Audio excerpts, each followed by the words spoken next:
Well, this is Time Out with Southern Technical College. This is Surgical 3's Learn Project Edition. The students that are involved in this are Cameron, Selena, and Natasha. They're about to go on the externships, but this is their Learn Project. I had them do a paper involving a case that they were interested in. So they did a Learn Project. They're going to come up here and tell us a little bit about their case, their projects. I'll probably ask them some questions about externships, but this is their project. All right, let's jump right into it. Let's get ready to rumble! From my hand, why don't people understand? So for the surgery that I chose the ulnar nerve transposition. It's something that I'm interested in because I do struggle with some kind of nerve sensitivity in my arm, so I may have to undergo this surgery in the future. So the ulnar nerve, it runs through the upper part of the arm into the lower part of the arm. When that nerve becomes pinched by an injury, sleeping on it the wrong way, anything that can rub up against it because you have very little soft tissue to protect it, that is a way that the nerve can become pinched. And then there are certain ways people can deal with the pain and the tingling, and it can be non-surgical with pain medication, hand therapy, bracing and splinting, or like what we are talking about today is the surgical way, which is the ulnar nerve transposition surgery. Now, you just kind of cut in here, so don't know anything about this. So Sure. This is the arm. This is a nerve that runs down where? Where's the nerve? Where's this nerve running down? So you have three main nerves in your arm. There's actually five, but the three main is the median nerve, the radial nerve, and then the ulnar nerve. The ulnar nerve runs through the medial epicondyle from the armpit to the lower arm. So it does run on like the inner side of the armpit, or the elbow, not armpit. And so is this something like tennis elbow or like inflammation of that nerve? Is that typically what that is? Or? So inflammation can cause the nerve to become sensitive. You can get tingling in your fingers from any kind of inflammation around it. So it's like a repetitive kind of thing that can cause inflammation? Yeah. The surgery is fairly quick. It is performed by a neurosurgeon and it's an outpatient procedure. Basically, the surgeon is going to want to remove a portion of that nerve in the groove that it sits in the medial epicondyle, and move it to the outside, either anteriorly or posteriorly, to relieve that pressure. And there's going to be a fascia flap that will sit on top of it in order to keep it in place. And the healing process for that is a few weeks with a splint, and then after that there should be full range of motion. So there can be complications where you do lose full feeling, and usually the pinky finger or the ring finger, you can still have that sensitivity, but the outcomes for the surgery are pretty good. What type of equipment? So obviously we got an idea what the surgery is about. What kind of equipment was involved in that surgery? Instrument-wise, was there any research you found on that? Yeah, so the surgery is pretty basic. You would use just a basic general set for instruments. The patient would be in supine with an arm board out. It's really surgeon's preference on where the arm wants to be, either extended all the way out, or they said that it can be towards the chest, depending on where that impinged nerve is. Yeah, so it's very general instruments, very quick surgery. Another thing too is before the surgery, a patient will have to undergo a nerve block, which a lot of people don't really know too much about that. It's when anesthesia is injected into the ulnar nerve, so later pain after the surgery will be reduced. and that lasts around 12 to 14 hours. So that whole arm will actually have no feeling for So that long. I don't know too much about it. So nerve block. So how does that work? Is it anesthetic? Yeah, so a nerve block is performed before the procedure, before the patient is put under anesthesia. It's a certain kind of anesthesia that is injected in the upper part of the arm. They use an ultrasound to help guide the needle into the nerve, and once that anesthesia is injected into that nerve, that's when it completely blocks off that sensation to the arm. Was there any kind of like double cuff system that they have, or was there nothing involved in that you found in your research? So I found that like for nerve blocks, they use like a bevel needle, syringe, ultrasound machine. Okay. That's what I put for I was just curious. them conducting. I'm sure they use probably some kind of cuff, but from what I recall, because I've had a nerve block, they give you medication, so you try not to really remember too much of it. But I do remember it being quick, and I saw an ultrasound machine and they guided it down. Gotcha. Outstanding, Cameron. Externships, you're excited. You're about to go out to externships when? When is the date you're going out? That would be, is it the first week of October? October 2nd, yeah. October Are you 2nd. excited? Nervous? I would say I'm excited. You want to run for the hills? I'm excited. And Selena nervous. does. So where are you going? What site? I'm going to Manatee Memorial. Manatee Memorial. Okay, Yep. good. What's are you looking forward to this type of surgery, which is like, I guess it fall under like a neuro orthopedics? What type of surgery are you anticipating that you want to be involved in? I would say, probably this kind of surgery that I wrote about would probably be kind of boring. So I am interested in more of the bigger surgeries. I guess I'll just have to see when I get in there what I really like. Cool. What are some of the requirements? Do you know any of the requirements involved for externships, hour-wise, case requirements? You have no idea yet, do you? So I know that I'll have to do 30 hours a week, but that gives me leeway for if I need to call out or something. Sure. And then in total, what is that, 150 hours? In total, it's 500 hours. Or 500 hours, I mean. Yeah, no worries. So we're going to go over that on week 11 in orientation, but requirements are really important, but we'll go over that. What else do you want to say about externships? What are your fears?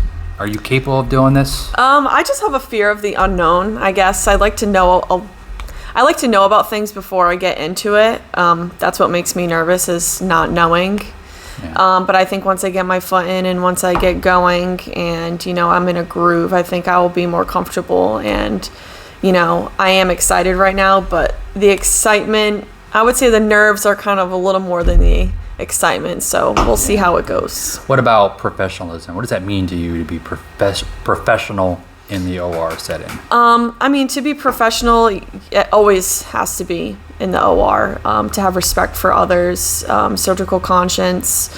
You need to keep in mind that it is the patient's safety, and we're basically all there as a team to help that patient. So being respectful, being professional is very important. Oh, thank you. And back with Natasha. Back. Back again. Here we go. Let the party begin. I'm sorry. What are you saying to me right now? You don't know that song? No. Natasha's project, her LEARN project. What did you do? I did a cardiac valve replacement. All right, tell us a little bit about it. We have no idea what that's about. This is her project she did, which is a paper. She's going to explain. I have some questions because I have no idea what that means. So tell us about it. So if you have a damaged or weakened valve, they go into the heart and replace it and or repair it. Well, that's a very short version of it. Yeah, well- So there is a mitral valve. So tell us about the heart. Tell me about it. How many chambers are there? There's 4 chambers in the heart. So go on. Tell us about the heart anatomy. Okay, so heart begins technically at the superior and inferior vena cava. Technically, or is it like right down to the point? Technically. That's where it begins, and it goes into the right atrium, through the tricuspid valve, into the right ventricle, into the pulmonary arteries, into the lungs, back through to the pulmonary veins, into the left atrium, through the mitral valve, into the left vena cava, into the Why are we both standing like this? and then out the aorta. The left atrium to the left ventricle, and you're replacing the mitral valve, also called, It's called something else, right, Cameron? What else is a mitral valve called? Bicuspid valve, right? Bicuspid. The crowd is speaking as she's texting someone saying, "Get me out of here." No. So, why are we replacing this valve? What are some reasons? This is your report. It is weakened. Why am I talking more than you? It is not properly closing and is causing backflow to happen back into the left atrium. So, is it improperly closing? What causes that? Buildup of plaque. It could be weakened from a heart condition you're born with. In general, right? So weakened. So what is a murmur? I've heard of murmur before. I like just saying murmurs. Murmur. What is a murmur? It's where the heart beat irregularly. Is a heartbeat? Is that correct, crowd? A murmur. Everyone in podcast land, is that correct? Is a murmur an irregular heartbeat? Yes. Okay. We'll let the crowd leave comments down below. But next on, what instruments would you need involved in this surgery? All right, you're gonna need a sternal saw. You're going to need A sternal saw. What is a sternal saw? Cuts through the sternum, which is the breastbone. That's how you get to the heart. That's how you access it if you're doing an open surgery. If you're doing a closed or a minimally invasive surgery, you're gonna go through the groin, so it's gonna have just a much smaller cut. So they do like wires and stuff up there? If you're using a open surgery, you're going to use steel sutures. You're going to make a... So on your Mayo, what would be on your Mayo? What instruments on your back table? Did you do any research on that? Yeah, we're going to have the sternum retractor. We're going to have either a Buford or a Finicetto rib spreader. Yeah. Finicetto. Is that how you pronounce it out there in podcast land? Finicetto retractor? Selena's going to let us know later on in her podcast. A sternal needle driver. Sternal needle driver. To twist what? The wires. Wires. What type of wires? Sutures. Steel sutures. Okay. So you're doing an open heart surgery, right? Typically, right? Typically, yes. Do you have to have the heart stop? We do. You're going to have some cardioplasia cannula, which is what stops the heart, and the cardiopulmonary bypass machine, which is what keeps the heart and lungs beating. And you said something about cardioplegia. Is that the cannulation? Is that what stops the heart? Is it just like the cardioplegia? It's potassium. It's potassium. Okay. It stops the heart, but you bypass the heart and keep the blood pumping in the body, obviously, so that you stay alive. Yeah. You're just removing the heart out of the equation, so there's less blood, and it's easier to get in there. Valve replacement. What else? The crowd wants to know, and this is going to be played all across the world. All across America. Yes. Hands Across America with my... Is that your song back in elementary school? I don't know. What about We Are the World? What's the recovery time for a patient? Recovery time for a patient. Recovery time? I think it was 3 to 6 months, correct? Are you asking? Or she's asking, and then you 3 to 6 asked. You months? reversed asked. The surgery lasts about 3 to 5 hours. Okay. You can only have the heart stopped for half an hour to an hour and a half, I'm pretty sure it was. These are a lot of hypothetical questions or answers. 30 to 90 minutes is how long you can have the heart stop before it becomes too weakened. The response is just Google it. Just Google it. Everybody use Google for everything. So, cardiac valve replacement. Can I see your little paper you have here? Yeah. Very good. Leakage. 3/4 inch. What's this? What's TAVI? Oh, that is for the reduced heart. What's a reduced heart? That's where you go through the leg. You go through the groin? The groin instead of going through the heart. It's the minimally invasive surgery option. It's interesting. So what did you learn overall from this surgery procedure that you did a report on? The heart is very complicated, and it requires a lot of precision work. And I don't know. That's it? Okay. It's very hard. It's very tedious? hard. It's very precise. You can't make mistakes when it comes to something like this. The heart is very fragile. Is that something you're interested in, or you just chose it just to? I do find an interest in cardio, but I also think that it seems a little hard, so I wouldn't want to get into it right away. Yeah. I'd rather keep it for later in my career when I can know what I'm doing 100% rather than just learning while I go. Very good. Nicely done. What about externships? Externships. Are you excited? Cameron says she's like, I'm excited. I'm nervous, but excited. Now, okay, if you said you weren't nervous, I'd be like, oh, and then I would get nervous. I know. Everyone's nervous. 100%. It's the unknown, as Cameron would say. Are you concerned about the unknown of Yeah. the world? What I unknowns are you concerned about? I hope it goes well. I hope I like everybody there. But I know that sometimes people clash, but I'm prepared What to happens get if over you're that. in a room and this person's just driving you nuts and you feel like they're picking on you? What are you going to do? I ignore them. Okay. Politely. Have you ever heard the saying, be seen, not heard? Yes. What does that mean to you? It means just don't talk back and kind of just eat it. Yeah. What did you say in the lab? I don't like to lick boots. Yeah. What the heck's that mean? I don't like and to- where did that term come from? And why are you licking boots? I don't like to suck up to people. Okay, so that's so are we there's- sucking up to people? There's a difference between showing Okay. somebody respect and sucking There you up go. to them. No one's saying that you have to brown nose, but it's Yeah. just put the respect out there. Externship is about dealing with a little bit things that you find uncomfortable. But now, what happens if you don't? What could be a repercussion of that? Well, clashing personalities, but Let's say you it's- decided one day you're just going to talk back to this person and tell them how you feel. Yeah, especially What as is the repercussion that could Especially happen? as a student, that's not a very good practice to have. What could happen? Because they could just completely blacklist you. They could not want you. Getting kicked out is something that can happen, and I think it's something that will happen to people who don't show the proper respect. What about students coming behind you? What could happen to them? Oh, you can also ruin their opportunities because they'll have a bad stigma about where you come from. So very good. That's important, right? The sites are very valuable to just not you, but for everyone in the school. And we don't have sites, we don't have this program, and Brad doesn't have a job, and that's the most important part. Homeless Brad, living in a box. Homeless part. We'll cut that out. All right. Anything else you want to add? Tell us anything that comes to your mind about externships, life. How's your Jeep going? My Jeep's going great. Okay. I Do you love my sleep in Jeep. it still? No, I don't sleep in the car. What other questions you guys got out there for externships for Natasha? What about like the requirements? Are you well versed in the requirements? What do you mean by well versed? Okay, good. Do you know anything about it? I'm in 30 hours a week, three All right. 10-hour shifts. It behooves you to understand what the requirements are, right? So we have 500 hours, 120 cases, a lot of paperwork. So during that orientation, make sure that we're paying attention, right? Where are you going, your site-wise? Short Point. Short Point, Port Charlotte? Port Charlotte, Is that the end of the hopefully. world? I heard that's the end of the I world. heard that that's the end of the world. Actually, the edge So of the what universe. what do you think, what kind of surgery are you interested in doing? I actually kind of really want to do a belly case. Open belly, right? Open belly, hot belly. Why are you interested in that? I don't know. I think seeing the intestines is really cool, Cool. and seeing the way everything Just is like stuck together. I thought it like when I first saw it. I so thought the it was crowd just- wants to know, everyone wants to know if you know, starting from the stomach, going all the way to the rectum, what's the name of the bowel and small bowels? Oh God! Don't do that to me. The duodenum, Okay, that's good. the Both are acceptable. iliac. That's incorrect. It's DJI or DIJ? The jejunum. Jejunum. All right, the ileum, right? All right, now we're at the start of the small or the large bowel, which is called the start of the large bowel is called. Duodenum.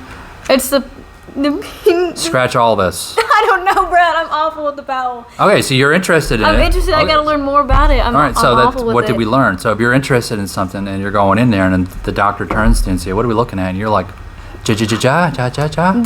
We're looking at the bowel, doctor. No, you should have some understanding of what we're looking at. Not saying you have to be an expert at it. That's the easy one, right? It's the cecum, right? For appendix, right? Transverse, descendant, sigmoid. Excellent. All right, we're finished with you, All Natasha. right, bye. Selena, she has some props she's bringing up. I don't know why she's bringing up props because This is just audio. we're going to do audio. But in this case, I'll point it out. in this case, what is your project? I did lung decortication. Lung decortication. Good. So tell me a little bit about it. This is Selena. She did her LEARN project. She's waving, but this will be audio. And tell me a little bit about it. So lung decortication is basically peeling away fibrous tissue, scar tissue off the lungs. This normally occurs when a lot of reasons. Well, one, starting either if you've been exposed to tuberculosis, if you've been a long time smoker. So let's just sum it up. Let's start Yeah. off. Decortication is a procedure of tearing off something off the lungs, right? Yeah, I have no idea what it's about. It's just fibrous tissue that kind of just sticks onto the lungs. No, causing, it's not, I heard something called, it's like visceral or parietal peritoneum, or is it the parite. is it peritoneum or is it the plural? Plural. Okay, so Plural. what's visceral or parietal mean?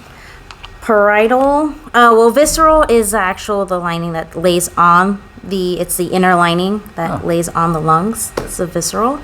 And then you have your parietal cavity, and then pleural cavity, and then your parietal. So the lungs sit in what cavity is it? In the thoracic cavity. Okay, and then the lungs are surrounded by the peritoneum, or is it the pleural? Pleural. Okay, so Pleural. good. And you can be smoking. I mean, it can be nicotine. It could also be many people may disagree that you don't get any issues for smoking marijuana, but that could also be a cause of that. Marijuana, really? Well, I mean, it can harm your lungs, but What about vaping? but vaping for sure. What's popcorn lungs? That sounds delicious. I'll have some of that. Popcorn. Oh, it's when The one Natasha said. You don't have to say it. Natasha, get up here and tell me about popcorn lung. No. just pretty much just tearing off. The lungs can be basically encapsulated completely with the scar tissue or fibrous tissue, or a portion of it. But your doctor will basically give you your options if you want to go under and proceeding with the surgery. If not, you can just change, just lifestyle changes. You can try doing that for sure. But in most cases, not many people do that. They're non-compliant. Non-compliant I patients. hate non-compliance. But we can jump into Okay. to surgery. So that we just define what it is. I learned a lot, right? You smoke. There's a lot of reasons why your Smoke, tissues get yeah. tough and fibrous. We're tearing off the visceral of the lung. And tell me about the procedure itself. The procedure itself will consist with prepping your patient for a table. You'll want to have them on a lateral position depending on which lung they're going to end up working on. So you said lateral position. What does that mean? I'm So a they're layman's to that. Your patient's laying either on their left or right side. I see. Arm is either extended out on an arm board, or it can be wrapped over their head. Are there any concerns about that position you have to be aware of, or? You want to be aware that you're not hyperextending the arm out too far or over their head to avoid any kind of nerve damage. So what nerves? Is it your last nerve? Your what? Sorry. No, it's basically that. What it's nerve? The ulnar nerve. Ulnar. Is Yeah. it? No, I heard someone say it's pronounced ulnar. Ulnar. There was a very wise person that said, "Do not pronounce it ulna." Ulnar. It's ulnar. All right. Okay. But it's the ulnar. What about your legs? Is there any concern in that lateral position? Yes. So let's put your patient down. They're laterally positioned, and they're going to be working on the left lung. You want to assure that there is a pillow between the legs. The leg your right leg has to be bent So the leg that's down onto the has to be flexed, table. right? Yeah, Okay. has to be flexed. And the top one is extended. okay. Good. To avoid as well any type of what's it called? Pressure points. Pressure points. There you go. Pressure points, or as well, just make sure that there's good circulation in the legs. Gotcha. Pillows for comfort, as well for pressure points. So we're in lateral. What type? If we're going through the lungs, what type of incision is that? Incision done. It's a thoracotomy incision. Okay. An incision done right in the fifth intercostal space. Okay. Which is like right aligned to the nipple line or right underneath-ish area. Yeah. But before doing that incision, the doctor will, the doctor does the incision, thoracotomy incision, slowly cutting through from the skin to the subcutaneous layer all the way down to the muscle. Into that fifth intercostal space. So we did a thoracotomy. We had exposure to the thoracic cavity. We see the lung. What type of instruments are involved? Wise, you'll need your ECU or ESU. What's an ESU? I'm like right off the Or street. Bovie. Bovie. It's a Bovie. Okay. So What's a Bovie? just so it can help with cutting through tissue Gotcha. and other anatomical. So we're in lateral position. We did a thoracotomy. You're making an incision with what type of blade? Do you think? That first incision is going to be done with a 10 blade. 10 blade. Okay. And 10 then blade. we're using a Bovie to kind of debris down. Okay. Debris down. So all right, continue. What other instruments are involved? Once you're going to need some sort of retractor, which is going to be your fettuccine retractor, self-retracting. Got that at Panera Bread, fettuccine. Fettuccine. And then along, it's the lungs are very vascular too, so you want to be, the doctor's going to be very careful while doing the peeling of the fibrous tissue on the lungs. It'll be a sponge forceps, which is basically a sponge on a ring forceps, or what is it? Thoracic. Ring Thoracic. forceps, Yeah, thoracic Very ring similar to forceps, like yeah. the Forster sponge tip, but larger. Yeah. Right? And then slowly just kind of peeling away at that tissue.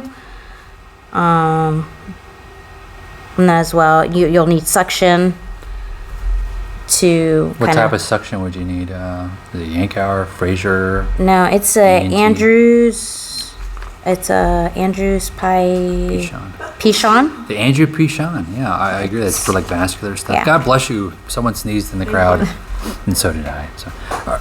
Anything you want to add to that? That's outstanding. So let's just sum it up real quick. Yeah. Give us a synopsis of what we just said, because there's so much information out there. Or Don't smoke. Just Don't smoke? Don't smoke. Is it just smokers? No, it's not just smokers. How about chewing tobacco? Is that bad? I mean, that's bad. I'll stop tomorrow. Yeah. Okay, so smokers, obviously that's bad. And there's some tuberculosis that can interrupt it, right? Yeah. All Yeah. right. So is this something you're interested in, like pulmonary, thoracic type of surgery? Honestly, I think so. Yeah. I really am. So what externships? Where are you going to externships? What site? I'm going to Fawcett. You're going to Fawcett. Yes. Are you excited about Fawcett? I am. I am. But you're nervous. I'm excited. I am honestly excited because I don't know anything or anyone in that. You know the in that surgeons there, facility. right? I know a few surgeons there. I've never worked with them. I've only heard great things, and I look forward to meeting them all. And So the students that are going to hear this podcast, what are some advice? You got to surgical 3. Obviously, Mm-hmm. Brad's teaching his class, and you can't wait for it to get over with. I got it. all right. Are you having senioritis? You don't want to study anymore? I will say I have gotten senioritis. I have slacked a little bit for sure, but I know that I have to get my A game back on. Let me ask you a question. And you can be honest. Why did you slack off? Is it because you just lost motivation, or is it just like you're just over the school? I know Cameron I won't No, mention Cameron. We'll erase that. But some students mentioned that a little bit about. I It's did like lose- you're over. You want to get out the externships. I honestly I did lose motivation because It wasn't Cameron. I lost my motivation. I was thinking that I'm not ready for this. I'm not sure why I was doing it, but then I had to get out of that negative mentality and be like, I wanted to do this for a good while, and I'm more than halfway through this point where I'm curious. I'm towards the end. Yeah. I mean, obviously it's to the end. I can perfectly understand about it's like, you're over the projects, you're over the reading out of the book, you're over the lectures. I got it. Yeah. And then you want to get the real thing. This is what it's all about. Why did you start it in the beginning? And it hasn't changed. Did it do a metamorphosis to that whole process from why you did it in the beginning and now you're externships and you're like, is that opinion from the beginning different than now? Like, why did you start this in the beginning? I know you're an MA, right? Yeah, I'm an MA. So you said MA, what? It's no good? No, and it's not that it's no good. It was just more of a repetitional thing that I kept doing. I wanted to be more in. I don't know. I want more adrenaline. All right, so you wanted more action. You wanted to be part of the surgery. And So it's kind of hard. Once you get into surgery, you're going to see like this is exactly what it's going to be about, right? I'm just curious. I want to be a little bit more hands-on, being in in a more tense environment. What about in the crowd? How do you guys feel about that? What about you, Natasha? You're 15 years old. 15? That's a little much, bro. I'm sorry. How old are you now? You're 22? 21? So you're 20 years old. So how did when you started, so you were 18-ish? How did it change from the time you were in the beginning to right now, your opinion? Why did you start at 18 years old? You just said, you know what, roll the dice, let me try it? Yeah. I needed a job. And I So a didn't job want is your to work at focus? Walmart Forever. Didn't want to work at, well, we won't say where she works at, but Didn't want to work at it involves ice a cream. local grocery store forever. Has it changed? You still want a job, right? That's just still your main goal. And we know Cameron, she wants to get out there and save the world, right? Honestly, just if you're gonna do something, stick through it. I mean, there's always gonna be your ups and downs, for sure. I've been through that, and Ups and downs, so like personal up and down, or it just can the be school? personal, it can be work, it can be school. You can feel overwhelmed, but just know that there is a light at the other end of the tunnel. And I will say my light at the other end of the tunnel has gone brighter. Where do you see yourself in about 3 years or so? I plan to probably just stay here in Florida for maybe another couple months once I get certified, get a job. I honestly do plan on moving out of the state. Yeah, California, right? California. California. Tupac. California girl, unforgettable. Okay. Well, that concludes the podcast for the Learn project for the students on Surgical 3. Hopefully you enjoyed that, and hopefully I'll see you on the next podcast.